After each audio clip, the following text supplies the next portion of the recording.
Introduce themselves as we move along.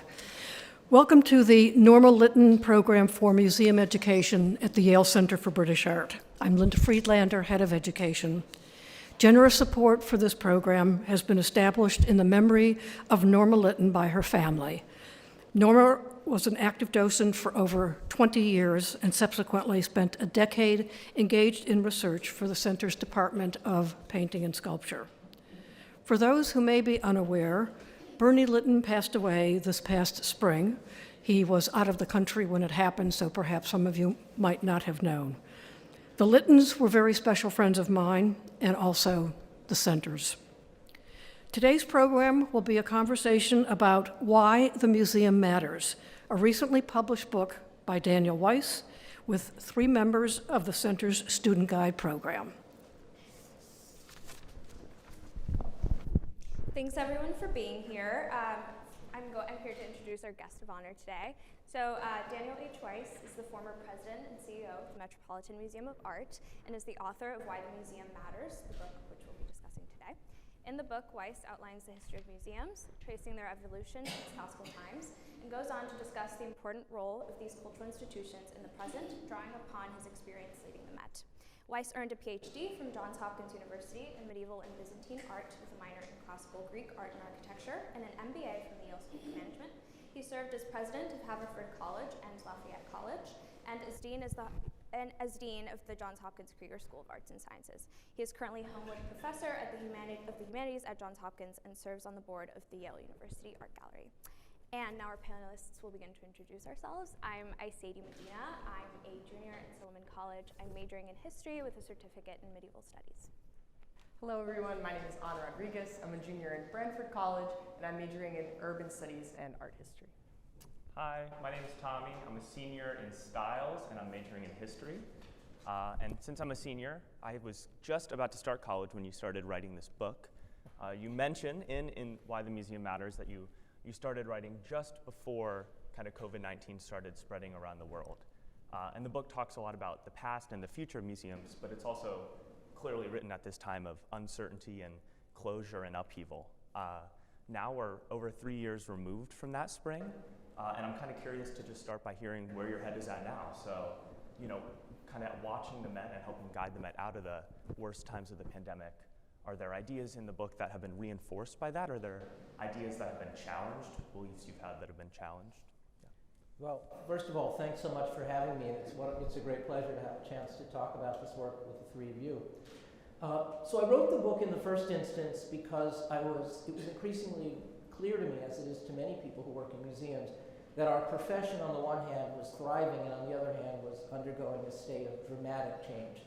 Enormous pressure from all kinds of directions for the museum to be a little bit different or a lot different than what it had been historically. And as I was thinking about those issues, I've always used writing as a way primarily for advancing my own learning. The best reason to write a book is to learn something and then communicate that in the best way you can. So I began thinking about that prior to COVID, and then when COVID came, it provided both the circumstance for more dramatic change and the context for writing, since my social life had been diminished a lot, and I was able, therefore, to focus on writing. The arguments that I make in the book, I think, have held up very well over the last several years, though I would say there is, in any book project, once you finish the book, 5 minutes after the book is published, it's already changing in the world. That's what happens. And what I would say has been 2 things I would observe. One was, at the time I was writing the book, the issues around social justice and dramatic change and the ways in which museums can and should be responsive to the environments around them was alive in the air all the time. But I sensed that, like everything else in our society, those issues would become polarizing because of the ways in which we, as a society, think about discussion and dialogue, and that has absolutely happened, not only in museums, but everywhere.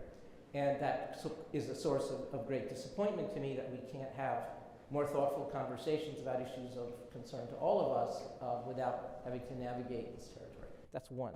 The other is, I think that museums began, before the COVID moment and before I began this book, to think much more self-consciously around issues of ethics as being at the center of what it means to be a civic institution. Not just that we have to behave ethically and we don't want to get in trouble, and if we're going to acquire works of art, we better hope that we can hang on to them and they can withstand scrutiny. That had been the point of view for more centuries, that's how they operate. Something has shifted, and that is that we are increasingly self-aware that institutions, cultural institutions, civic institutions, have an obligation to behave in a certain way in our society, to model a certain kind of discourse and engagement that is actually central to what it means to live in a free society. So I would say I'm preparing the next generation of this work for a series of lectures I'm giving later this year, and I'm entitling them the Ethical Museum. And the idea is all of these themes that are so important to us that are live now, they have an ethical component that is more significant than it was 5 years ago, 3 years ago, and I think it's going to be an enduring part of what we expect of museums, and that is entirely a good thing. And on that topic of, polarization and ethics and sort of rethinking the way that the museum is meant to handle those things, sort of as we were reading and as we were discussing this book, we noticed that Why the Museum Matters has really, at times, a focus on the difficulties of navigating controversy in an institution like the Met. And when I was reading those passages in particular, I couldn't help but think about some readings that I've read for my own classes, specifically about historically significant examples of what we would call museum controversy. So what comes to mind is Harlem on My Mind, of course, in 1969, when the Met, an institution I'm sure you're familiar with, in aiming to celebrate the history of the Harlem neighborhood, was met with a really enormous amount of backlash and protests upon opening because of its failure to include Black artists and input from Harlem community members. So obviously none of us were around when that happened. Tommy, Isaidy, and I were not alive when that happened. But that historical moment is a really poignant example of the fallout and community distrust, especially that can arise from those such events. So that explanation, sort of background, leads me to the central question of how do you think museums and similar institutions should deal with their mistakes or perceived mistakes about these types of situations? And what has the Met learned from its past faults when dealing specifically with marginalized communities in similar situations? Sure. Several questions there. So first of all, I would say that there's a leadership question embedded there and how one deals with mistakes. And we'll start with that, and then I can talk a little bit about the Met as an institution with a legacy. There are two kinds of mistakes that we face as museum leaders. One of them are mistakes we make, and that's different than historical mistakes that Tom Hoving made or Jane Norma made or someone else made a long, long time ago. And I think the approach to addressing those is different. But when I was first beginning my career in administrative work as a leader, the best advice I got from anyone who was a dear friend and a mentor was do not spend your time worrying about making mistakes. You will make them. Make the best decisions you can, get the counsel that you can get, but when you make a mistake, the best thing and most important thing to do is own it and fix it. And I've always done that in my career. So we have made mistakes in my time at the Met and at Haverford and everywhere else I've been. But I have always found that people are very generous and forthcoming in supporting you if you own your mistake and explain why you made that mistake and what it is that you're going to try to do to fix that. People are perfectly well there. That's not as interesting a question, I think, as the legacy issue here. How do institutions that have a whole history of making decisions and collecting objects and behaving in certain ways hold themselves accountable as the environment changes? This is an issue for Yale. This is an issue, and Yale's older than the Metropolitan Museum of Art. There's a long list of things this institution has done that Peter Salovey has to say he's sorry for, that he wasn't even born yet. So I think the issue there is, I'll come back to this concept of what it means to be an ethical institution.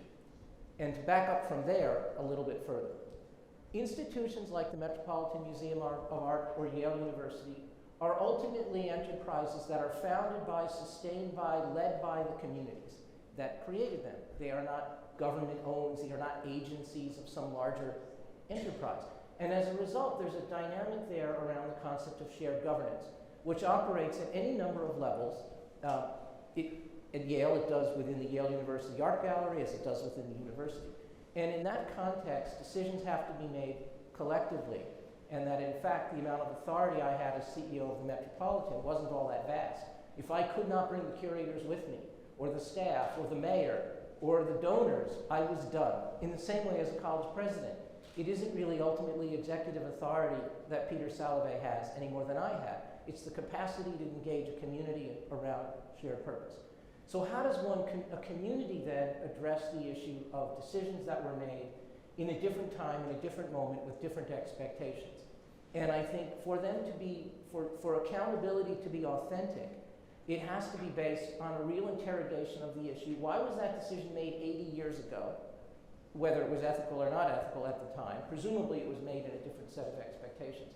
And what can we authentically do in the institution today to try to do right by that history and correct that? And that varies from circumstance to circumstance.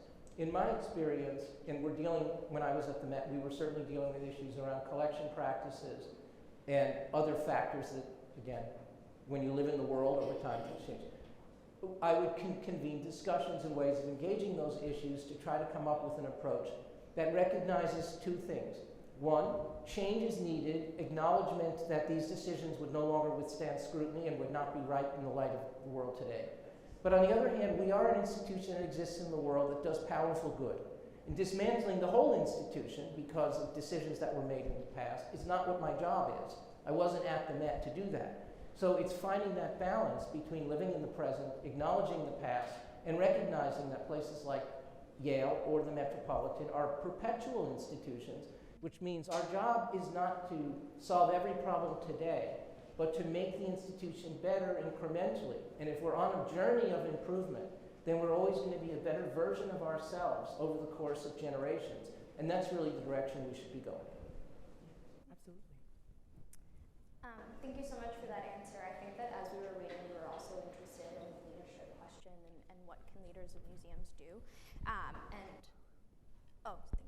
And in Why the Museum Matters, you stress that museum leaders should work and plan in accordance with their mission statements.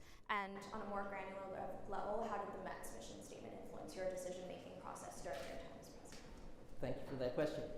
This may sound like, to begin anyway, with an obvious point, but I actually think that one of the most important things that a leader can do is figure out actually what the mission statement means and how that mission statement can be inflected from one moment to the next.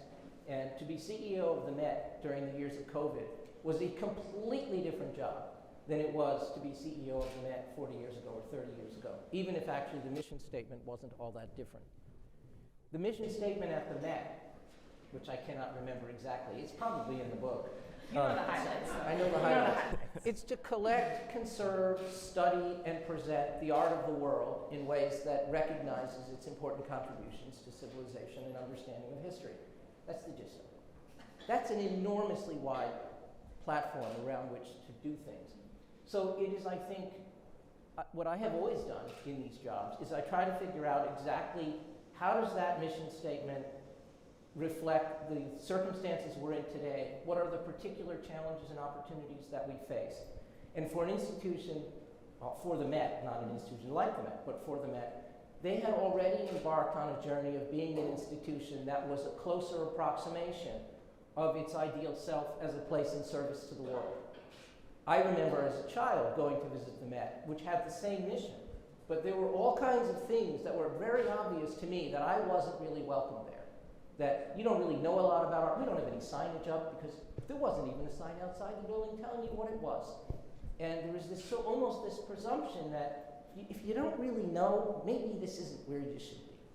So how can we be more self-conscious about recognizing the purpose of a museum like the Met, given its collections, its resources, its ambition, should serve everyone who has an interest in this institution, whether it's a preschooler or an advanced scholar in the history of art, and everyone in between. And that means developing constellations of programs that serve those different needs, building collections that reflect that larger mission, and having just the environment set up in a way that makes clear to people that they're welcome. Really hard to do. If you're a school child in Staten Island and you've been to Manhattan twice in your life, and you've never been to a museum like that, it's actually terribly intimidating to come into that place. And then once you come in, what do? So we put in place, realizing our mission, very significant resources to make sure that what we learned is if we can get people in the museum once or twice and give them a good experience, and they know how to come in and where to hang up their coat and how to get a ticket, where the bathrooms are, they're going to come back. And in fact, we did this with school children, young school children, knowing that if they had that experience, they will bring their parents back. And that's what happens. They have this experience and then they can come and share this. So enacting the mission in the moment requires, on the one hand, a deep respect for what the core identity of the institution is, and recognizing what are the opportunities we have at this moment to do better. One more thing to say about the Met, since you asked. Well, that's why we're here. Yes, right. Not so explicit in the mission statement at the Met, but absolutely central to its purpose and what defines everything it does is a commitment to scholarship and the advancement of knowledge. Every exhibition, every program, every conference, every initiative has to have around it the idea that it's going to shed new light on something. Because in the absence of that, we become a little bit closer to something like an entertainment. And that isn't what, and I'm not trying to sound snobbish or that entertainment is bad, it's a different thing. The Met is an educational institution. It seeks to inspire people so that at the center of everything that they do is the idea, there's a new idea here, there's something here we can learn differently, there's some assumption we can challenge. And that animates everything. And if you forget that, and if that becomes less important, we all know that scholarship is expensive, sometimes it's wasteful, how long do you have to pay that scholar to write a book, and who's going to read it anyway? All of that, if you go down that path, you begin to dismantle the core of what makes these institutions so distinguished. So I held on to the idea that scholarship should be in everything, and accessibility and programmatic engagement with the community, broadly writ, is fundamental to our ability to realize our mission at this moment. Yeah, I certainly know, for me, just the job I was working last summer, the Met Scholarship was really helpful. The timeline of art history, the collection of essays online, that was just an enormous help to me. And something that we were wondering is, you mentioned scholarship is expensive, right? And even an organization like the Met, there's finite resources.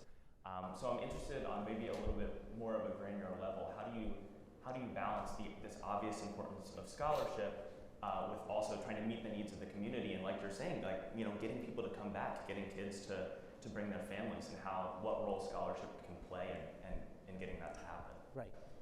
Well, one way to think about the issue of scholarship is to think about it in terms of fundamentally what scholarship is about is creating new insight and new knowledge and advancing a question in some direction. So when I say that scholarship informs everything the Met does, I don't only mean that if we're going to do a show on Manet, everybody knows about Manet, we've got to say something different. I'm not just saying that. It's also, how do we conduct tours? What are the most advanced ways of engaging pedagogically with people? What are the right ways to take people through a museum? What is the best museological approach to exhibition and spatial design and lighting? Every part of that experience, because the Met has the resources to do that, it can invest in excellence in all of those things and recognizing there's new learning and new ideas in every profession in the institution. The great trade-off, of course, is every institution, regardless of how well resourced it is, at some moment confronts limitations of resources. And that's not a bad thing either, because in my career, I have learned that constraints around resources simply make you be better, more thoughtful, more accountable than just throw money at something. And as a result, I tried to instill that discipline at the Met. We built a budget system that we hadn't had before that was both in the moment, we had some financial challenges in my years there, but also extending out into the future so that we knew that decisions we're making today, we're actually going to be able to pay for them in 10 years too. And we're not burdening our successors with obligations that they didn't choose to have. Within that discipline, there's always the question, why are we going to fund your idea? Explain how that's going to come to life, and how are you addressing these challenges? And I think living in an environment of those kinds of resource constraints, in a healthy environment where merit and fairness are obviously what gets rewarded, then the institution raises itself and it balances its budgets. And that's what we tried to do. You can't, in the end, do everything. And one other part of your question is about accessibility. We don't have to have this conversation this afternoon because it actually gets us into the land of boring. But one of the things I faced was, how did we fund the Metropolitan when our admissions policy of pay as you wish was failing? people weren't paying as they wished, and the museum was showing very significant deficits. So how do you hold in balance, on the one hand, the desire to be a completely accessible institution, and on the other, fund it, invest in scholarship, be excellent, be sustainable, in an institution that is not funded by the government? Who pays? That's something I dwell on in the book, because I think it's a fundamental question for any community enterprise, including the Met. And what we had to come up with as a solution wasn't ideal, but it was based on those principles. You see, you asked a short question. Now, we're talking about physically bringing people into museums and sort of how that has changed over the past couple of years at the Met. But we're sort of living in an age now where to visit a museum, you don't have to physically be there because of the production of so many online resources. We're just curious, especially for us, because of the time when we were entering college, so many museums were really, really enhancing the level of effort they were putting in and resources they were putting in to their online resources to get people in the doors. We're interested in hearing your perspective about how museums have adapted to incorporate more of that virtual content, especially in response to the pandemic, but maybe just in general. Do you feel like there are any advantages to this shift or disadvantages to this shift? And is this something that you think should continue in a post-pandemic world where now, the Met is open to the public again? Yes, I think it is entirely a good thing. These advances in technology for museums has been entirely positive in two ways. One is that technology also allows people who are in the museum to have better experiences. There are all kinds of ways that we can use technology to enliven and enrich a learning experience. It doesn't substitute for or replace the real thing, the object they're there to see. But as we all know, you go into a museum and you can see all kinds of remarkable things that technology can do. The greater concern was, in the advent of great digital capabilities, that if digital images are as good as the real thing, why are people going to bother coming all the way to New Haven to come to the British Art Center when they can actually see it online? And what we have learned, not just at the Met, but everywhere, is that's exactly the opposite of what happens. That as people explore and learn from their own technology, and we saw this at COVID, it heightens their curiosity and their desire to learn more. Not every single person, but it makes actually the interest in learning about the object itself greater and more intense than dissipating that interest and they move on to the next thing. That does happen, and that's not a terrible thing. Moreover, for institutions, again, like the Met and Yale, many, many people who visit our websites will never come to New Haven or to New York. It's a huge resource for them. For school children all over the world who don't get to travel to museums, they can come onto the Met's website, as you were describing, Tommy, and seeing the timeline of art history and 450,000 works of art that are reproduced in very high quality resolution online. And all of the other content, video material, and all of this stuff that allows them to learn that in the absence of that, they would have a dusty old book that's out of date, and that's it. So I think all of those technologies lift us and make us better. The challenge is just figuring out, not just in the museum world, but in the world all around us, how do we harness these technologies in useful ways? What do we do with AI? How does that work in our society? What does that mean to the act of writing? And all kinds of things that we're struggling with everywhere. Museums are in the same setting, but I think it has only helped us realize our mission in a distinctive way, but a better way. Thank you. I think that in talking about bringing people to the Met and the public of the museum, we were interested in while reading. We obviously know that the Met is a very large museum and well-known, and it's a very expansive collection that can be accessed by people all over, but we were sort of wondering who the public of the Met is and who comes to the Met, and whether there's a hierarchical prioritization of these publics, and do some publics matter more than others at the Met? Great question. With regard to the size of the Met, and that'll answer your question. When I first got to the Met, if you're wondering if these institutions are competitive, the head of buildings and construction was explaining the building to me, and we have 2.4 million square feet, which makes the Met this bigger than the Louvre. Okay, that's good to know. I appreciate that. The audiences of most comprehensive museums, most museums that seek to be encyclopedic or universal, There's a difference in those terms, but the idea to be expansive in what it collects. The audiences are really almost infinite. That at the Met, as I mentioned earlier, we seek to attract and engage anyone who has a passing interest in the museum. And there are all kinds of reasons people are drawn to museums. They might just be curious about the work of architecture they walk past on Fifth Avenue. Or they might have come all the way around the world in order to see a single work of art. There are lots of reasons people come. So the challenge and the art of getting it right is figuring out ways to do that that is respectful of all the different expertise levels and interest levels. There is no most important audience for any museum, certainly not at the Met. In my years there, we never had conversations that dwelled on making sure that scholars are particularly well served or donors are particularly well served. You want to pay attention to all of them. In some ways, the most challenging audiences are those that have very little experience with art, because you don't always know what's in their head or what's keeping them from coming. And art history, like some other rarefied disciplines, can lend itself or can lean in the direction of being pedantic and a little bit elitist.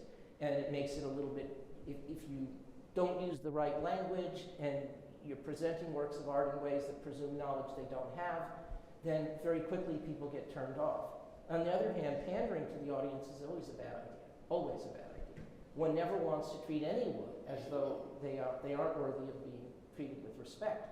So finding the right language, finding the right kind of discourse to connect people, and in an exhibition of scale where maybe 500,000 or 1 million people will come to see an exhibition, it consists of all of those people. So what do you put on the labels? How do you arrange the objects? How much knowledge do we expect them to have? When we juxtapose works of art for an art historical argument, how much do we need to call that out? And there are, of course, the curators who conceive the exhibition are at the center of that, but there are exhibition designers, there are conservators, there are a whole host of their educators who come into that discussion to talk about how that should work so that that experience works as well as it can. That said, finally, most exhibitions do have a target audience in mind. There is an idea that is at work that might move up or down on a continuum of level of expertise and so forth. So putting all those things together is challenging, but all audiences, anyone who's interested in coming should be welcomed as though they're the most important visitor that day. And I will say, finally, the Met had, prior to COVID, over 7 million visitors a year. And I'm not the only one. Anytime we would receive letters or expressions of concern about bad treatment or someone treating them in a way that was alienating, it was deeply troubling because we knew, especially for people who haven't been there often, one bad early experience and they're out of the museum business for the rest of their lives. They just, I'm not going to go to those places. They treated me badly, they treated me with disrespect, and you want to avoid that.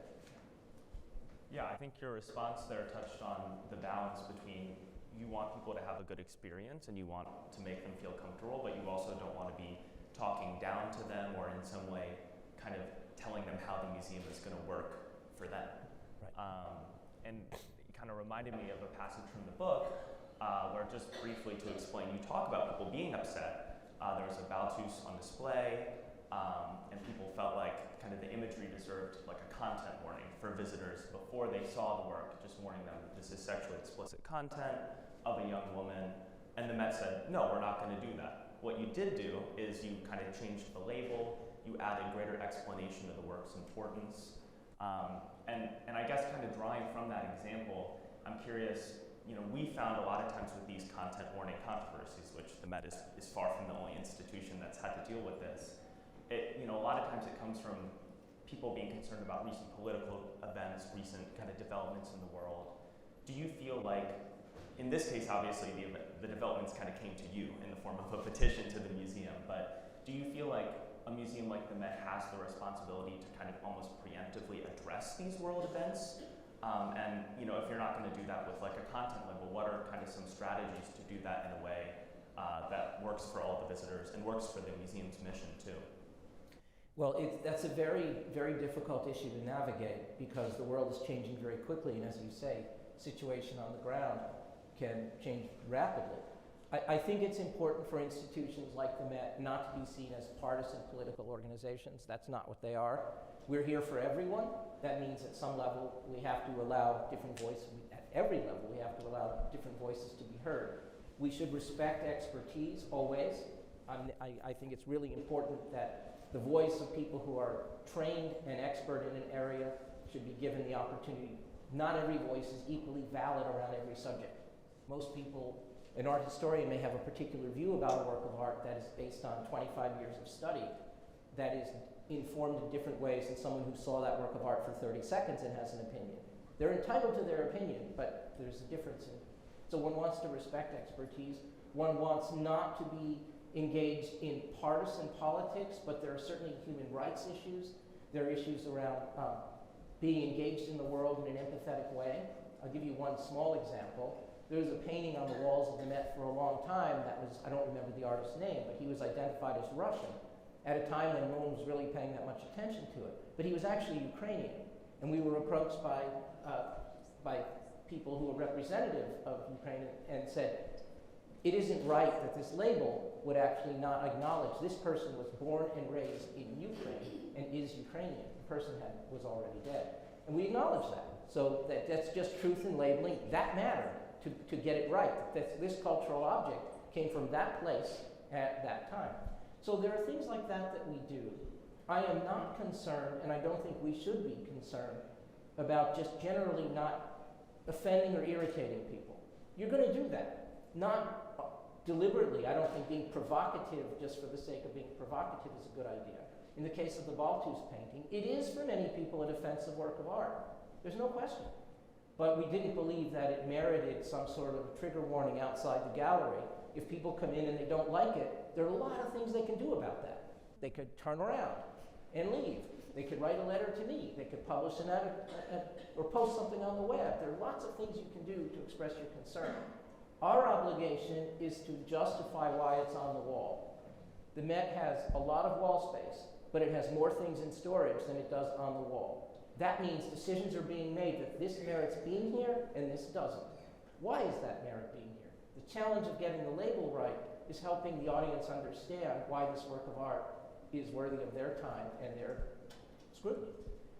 So I think navigating this political moment is very, very difficult because we have moved, especially in recent weeks, from issues that were relatively just political to issues that are absolutely around human rights and protecting freedom of expression, but at the same time recognizing that these are very, very challenging times in which to have debate and discourse.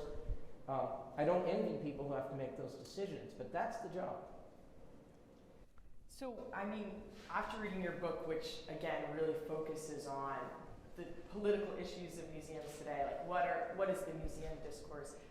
We really wanted to hear your thoughts on repatriation in museums like the Met, who have very large collections that, you know, at one time they were considered encyclopedic. Maybe now, as you discuss in your book, we're shifting those terms a little bit.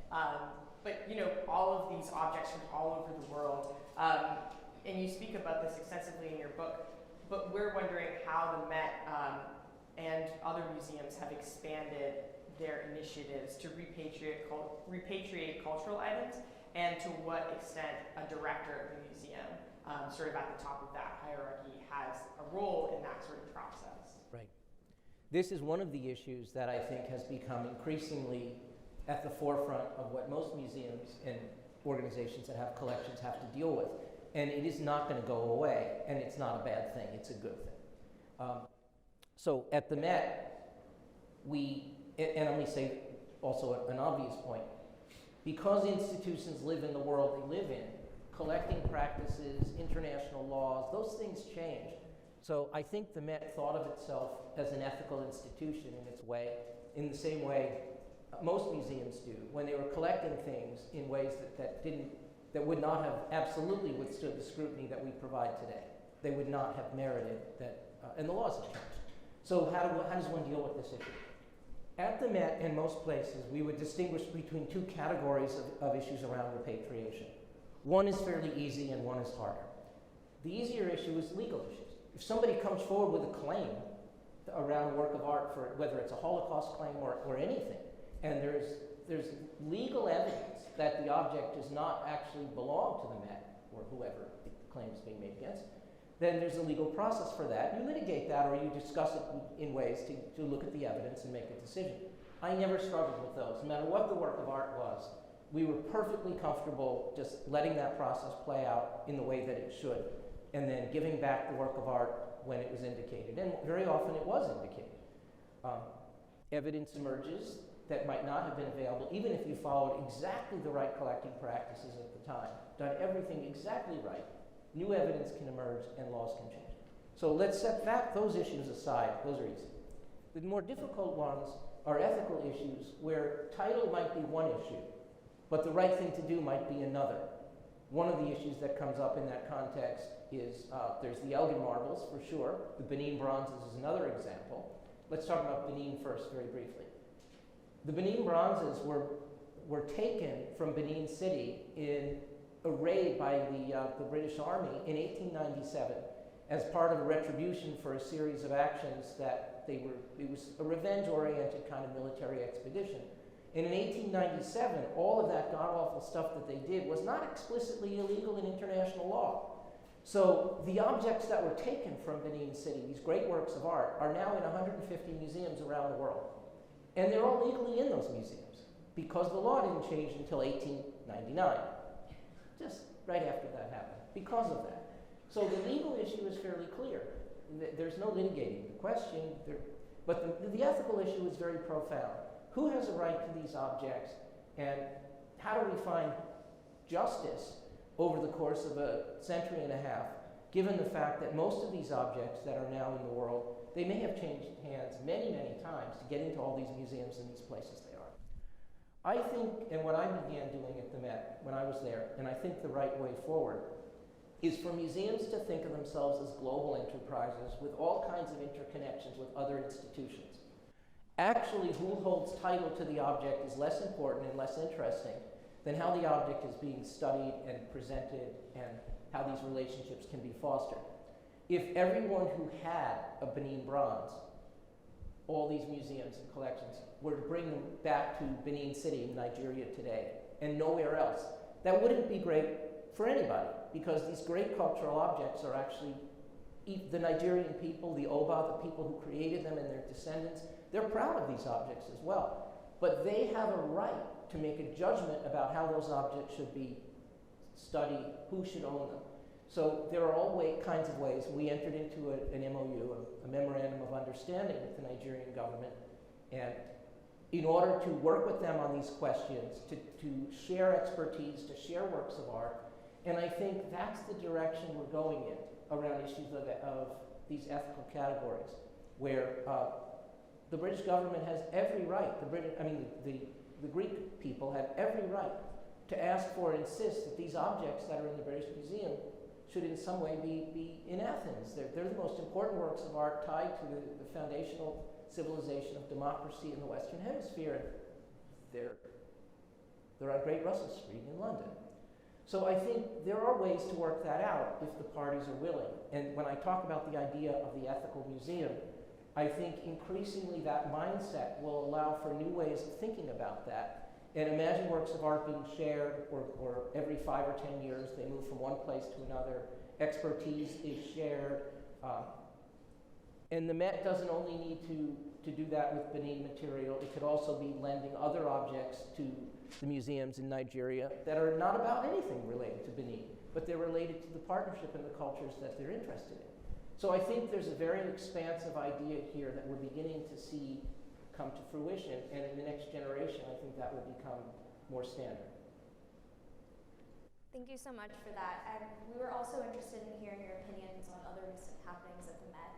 We've seen in recent news that the Met has taken sort of a more aggressive approach to branding and licensing in recent years.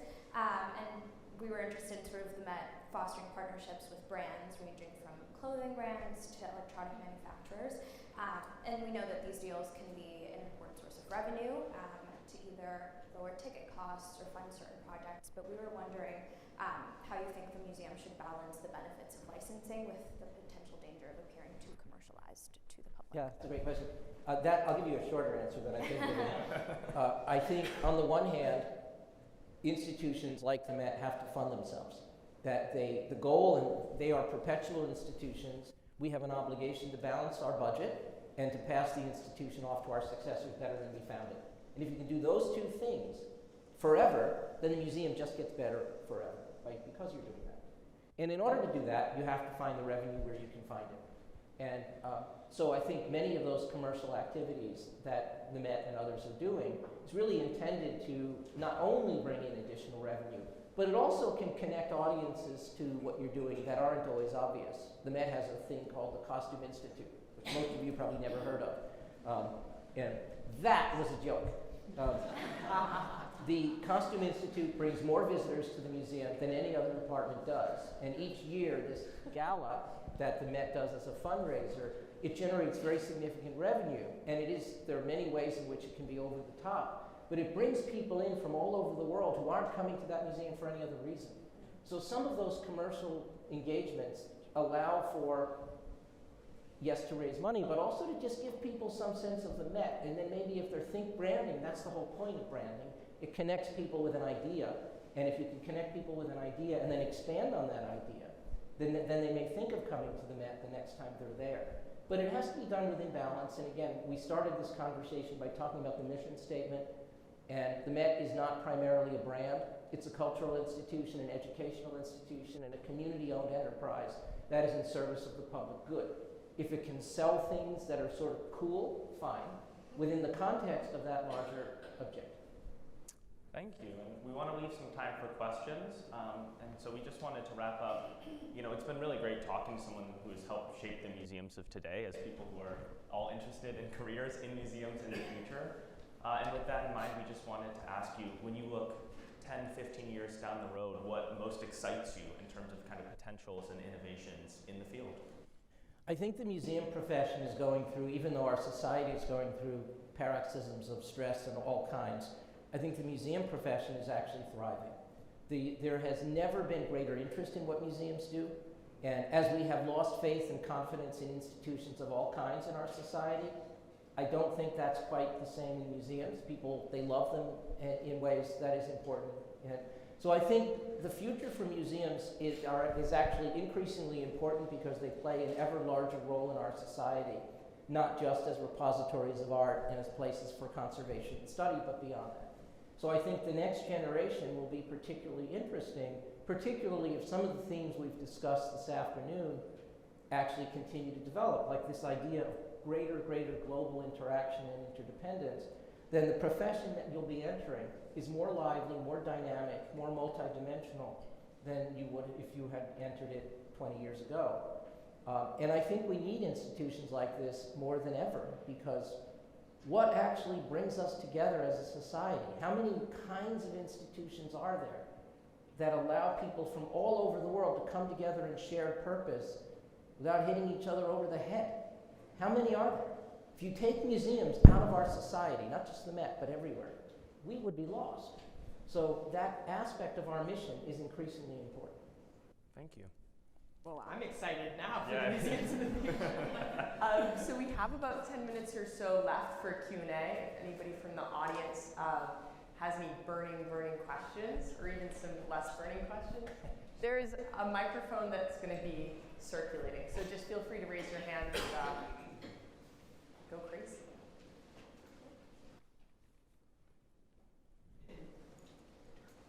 Oh.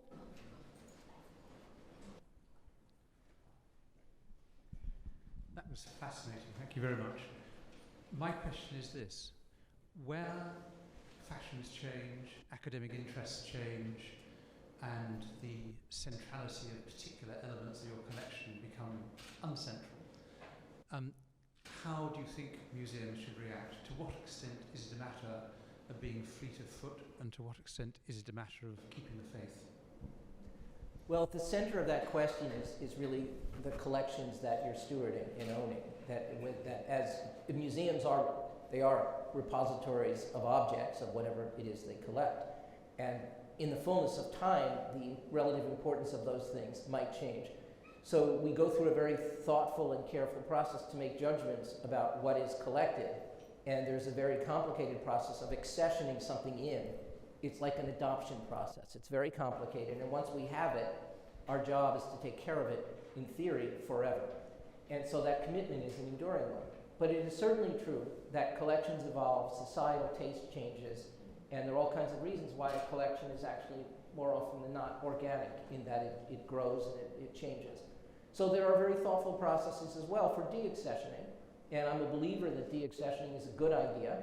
Works of art should live and be in places where they can be respected and studied, and if that isn't going to be in one institution, it's better that it go somewhere else than it go into the basement and never see the light of day again. And most museums of scale have very large storage facilities, including the Met, lots of them. And the goal is for that storage facility only to have in it those things that the Met should hold on to for one reason or another. So I think being nimble, it's a good way of phrasing the question.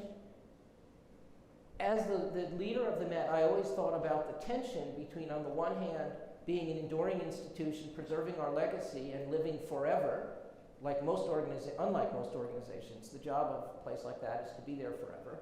And on the other hand, living in the real world right now. And I think the Met and most cultural institutions, and probably Yale University as well, have changed more in the last 5 years than they have in the last 50, at least since the 1960s. And so you need to be ready for that too. I think good leadership, a strong and deep commitment to shared governance, what that really means, where you're hearing voices and representing the general wisdom of the community, and being financially capable of making changes as are necessary are essential to being nimble enough. Too nimble, pivoting too quickly is generally a bad idea for institutions that are supposed to live forever, because they lose their way and they forget why they're here. So that tension lived with me every day in my job.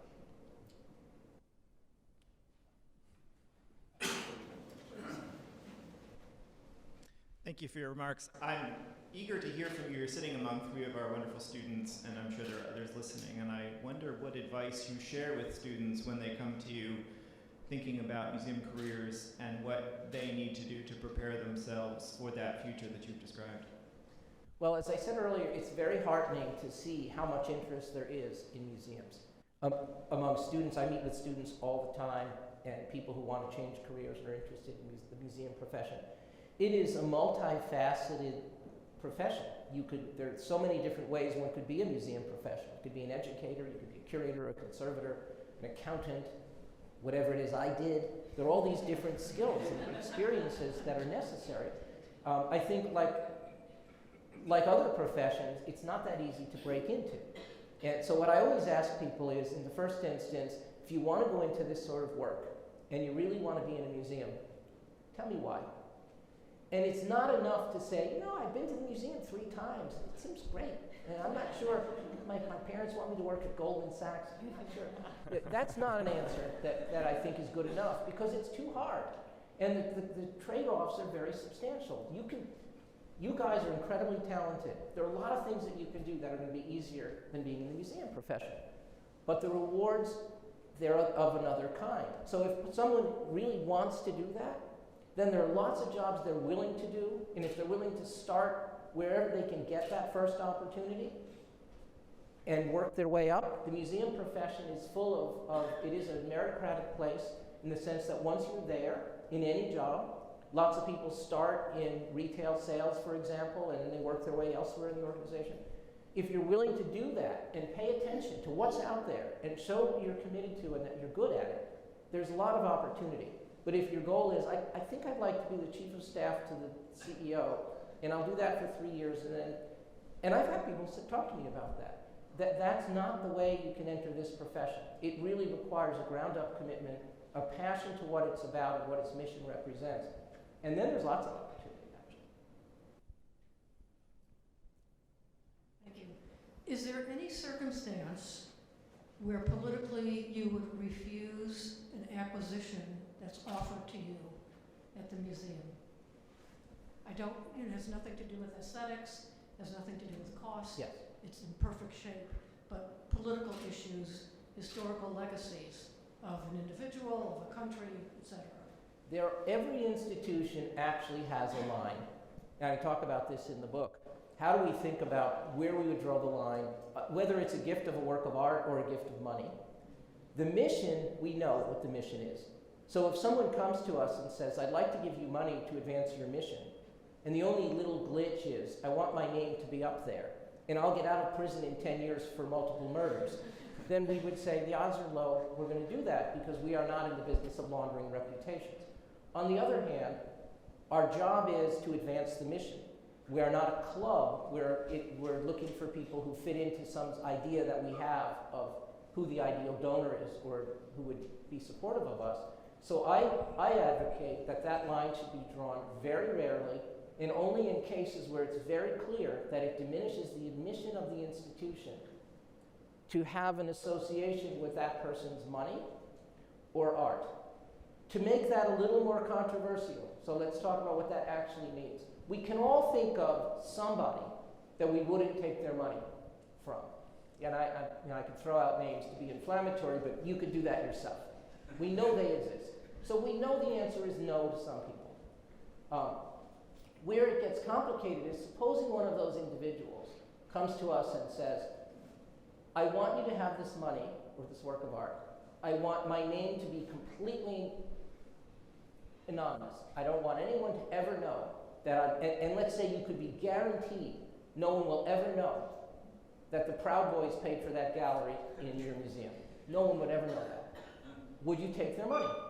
Because you're advancing your mission, and in my view, in a case like that, if you're not laundering their reputation and you're not doing anything to elevate or enfranchise them, and all you're doing is advancing your mission, then you have to ask where did the money come from, and you go through that process. But the goal should be to advance your mission, not make judgments about social acceptability, except in the most extreme cases. And most of the time, egregious individuals don't come to us and say, I'd really like to be anonymous. It's not. So it's a little easier than that. But I do think every institution has a line, and every institution with any history has actually done it. Everyone, because you have to. All right. I think that brings us to the end of our lovely chat here. Thank you so much for coming. Well, thanks for having me. Maybe we can have a few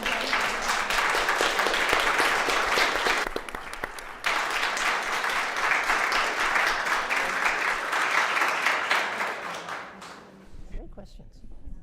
Well done.